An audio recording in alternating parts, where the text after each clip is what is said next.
Instead of talking about all the things I think I did right in this particular mix breakdown, I thought it might be interesting to take a different approach and look at all the things that I think I did wrong with that mix now that I'm a few days away from creating that mix. Anyway, mix breakdown time. Let's do it. Is it just me, or does this life just seem to be all filled with strife? The very first thing that I did wrong on this mix is not something that actually happened in the mix, but it was a mistake that I made with my new MTM monitors.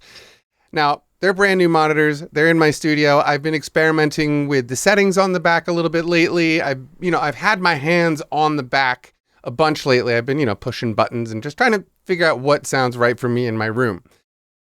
While I was doing that, it turns out that I actually bumped one of the volume knobs. I typically set everything at maximum, or it's either 12 o'clock if there's an indent, or I will just turn them all the way up and then control the gain with my monitor station. But in this case, the right-hand side monitor was turned down a little tiny bit.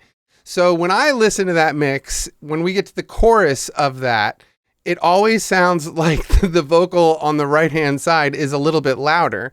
And that's because the monitor was turned down a little bit. So problem number one, hey, you might want to just look around in the back of your monitors and make sure that the volume knobs are set at the same place, because I made that mistake this week. Anyway, let's talk about some mixing stuff. Another issue that I have with this mix now that I'm, 3 days away from creating it, 2 days away from creating it, is in the chorus. Now, even though in the chorus, I think there's a vocal that's too loud, I think the rest of the vocals are a little bit buried.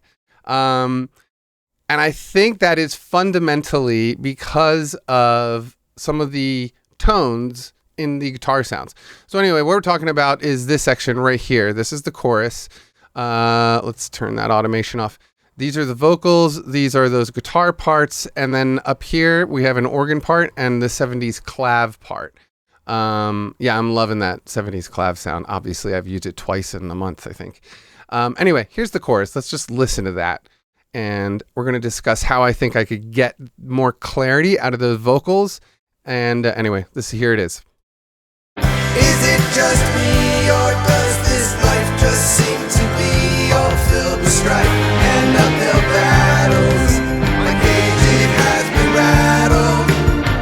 I'm trying now to hold my head up off the ground where I can breathe and feel the sunshine, ignoring all the stop signs. Okay, so there's the chorus. If you're watching this video, you are probably already familiar with that chorus.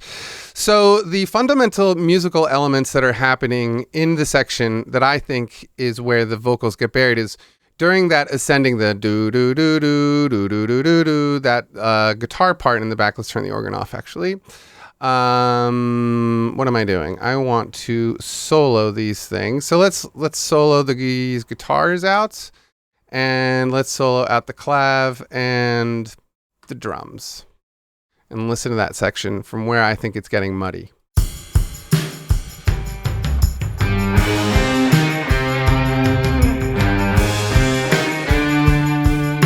Right? So it's that part. So let's just tell you what we got going on here in the guitar parts so we understand. Bottom one is going to be the high part. Usually that's the way I do things.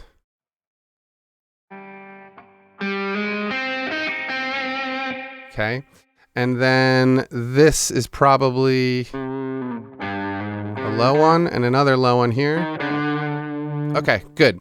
So what I think is happening when we get to this section is that, first off, you can't really hear too much. Like, you can hear that there's a melodic line happening there, but I don't feel like I can hear that it's a guitar part. Okay.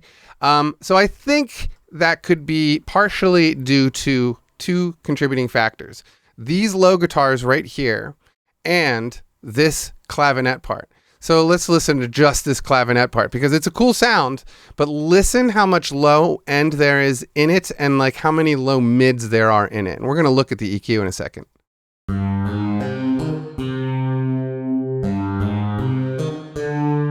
Right? the reverb might even be a little bit too long. So let's turn that reverb down first and see. Yeah, it's turned all the way up. Let's turn that down a little bit. Listen to this again. Okay, what about this control here?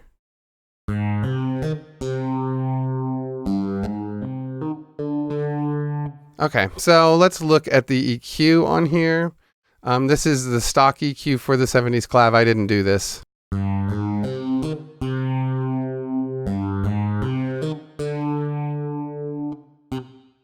Yeah.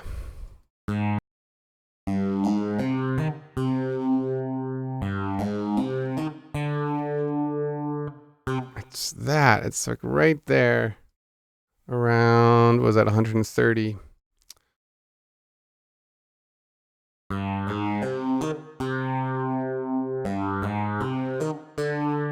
Okay, so that's getting closer to what, like, the problem that I'm hearing was this band right in here. And when well, let's turn this EQ off. Well, wait, let's turn it on and you can watch what's happening. It's that note, the right? And you can see it sort of bumping up in that 130-ish, right? 132 hertz range. To me, that's the sound I'm trying to get rid of. Yeah, see right there. And it's, you know, what they would, like, it's the warmth. But that's not what I want out of this particular part. I'm looking for this 70s clav sound to be a supporting role for those guitar parts, okay? So I want it to, just help poke certain notes or the notes of that progression out. And I don't want it to have a ton of body because there's already a bass going, there's already a kick drum going, there's a low vocal going.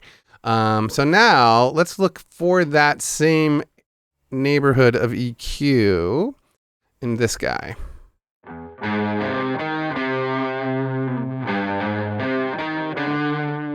It's like almost exactly in the same spot. Doesn't look like there's too much 200 there. Yeah, it looks like it's in the same exact 130 hertz range.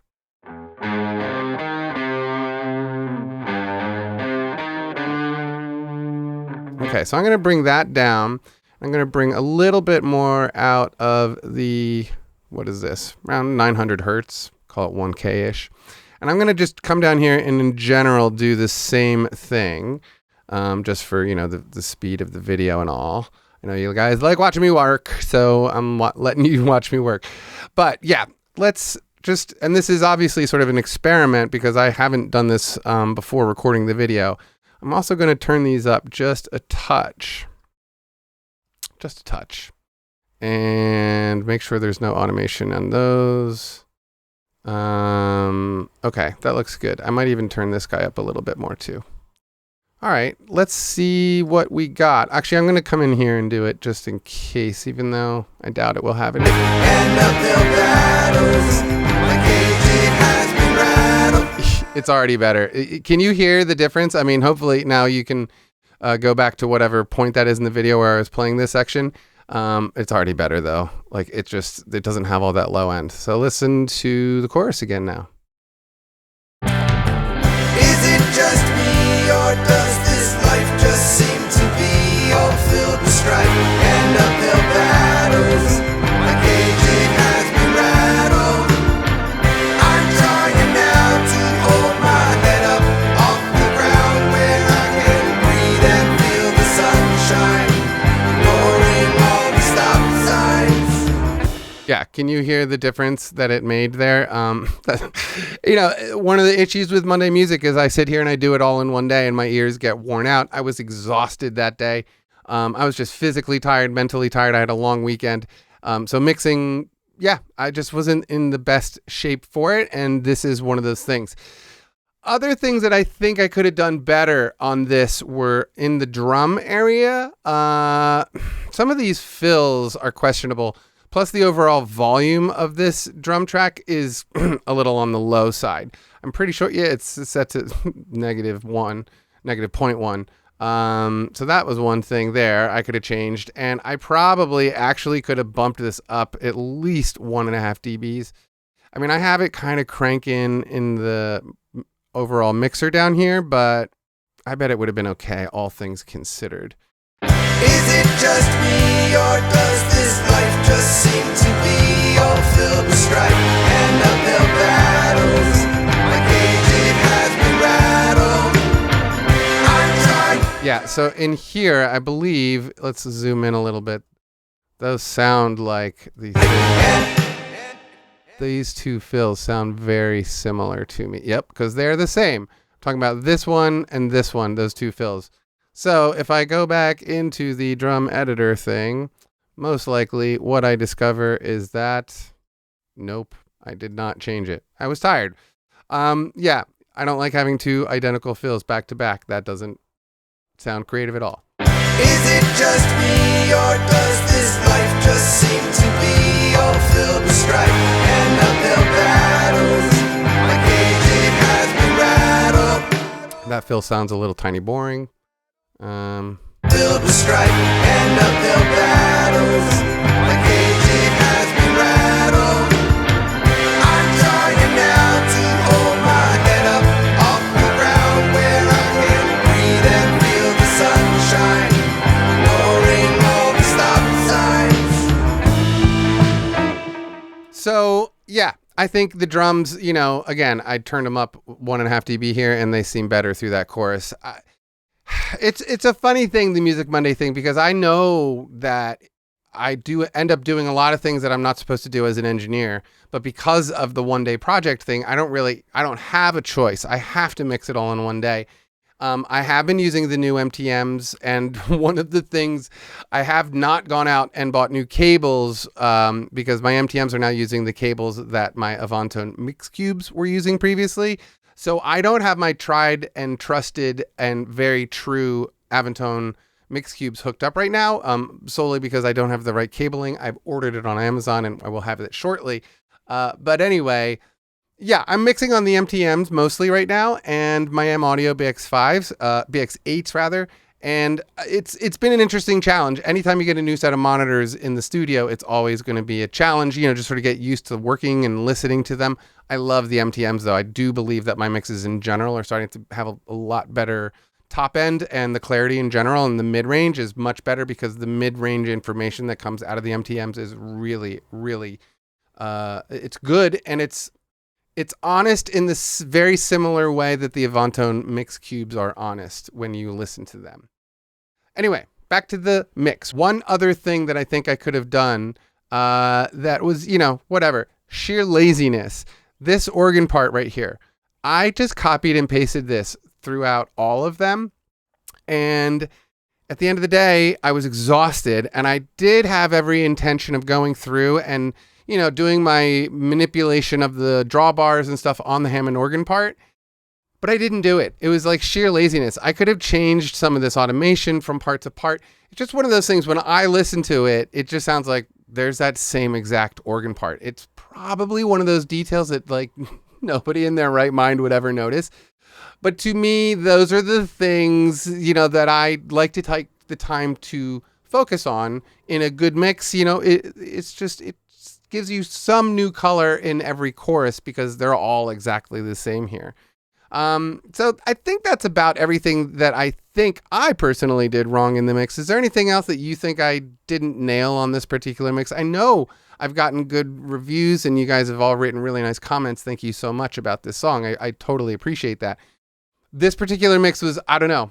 I mean, I keep making the excuse of being exhausted, and because that's just what the truth is, but it's not my best mix to come out for a Music Monday song. I like the song itself. I think the song is, good enough. It could have used a bridge or something like that. Oh, you know what? At the end, for those of you who've made it to the end now, you want to hear how this song actually began. It's very, very different. And it really revolved around this piano part. Check this out. This is the piano part. This is something that I played. It was just this and the drums. This is how this whole song started. It all goes away again. I am searching for another place to land. Everybody has a better bedroom plan than I can think of. It all goes away again. I am watching it wash off my shoulders and then down into the drain with my long lost friend who I never get to talk to. Right? It's so different with that piano part. I think it's amazing how just changing one part of a song, how dramatic it can make, how dramatic of a change it can make, rather, you know, just that one piano part going away, and then me playing the 70s clav part the way I did.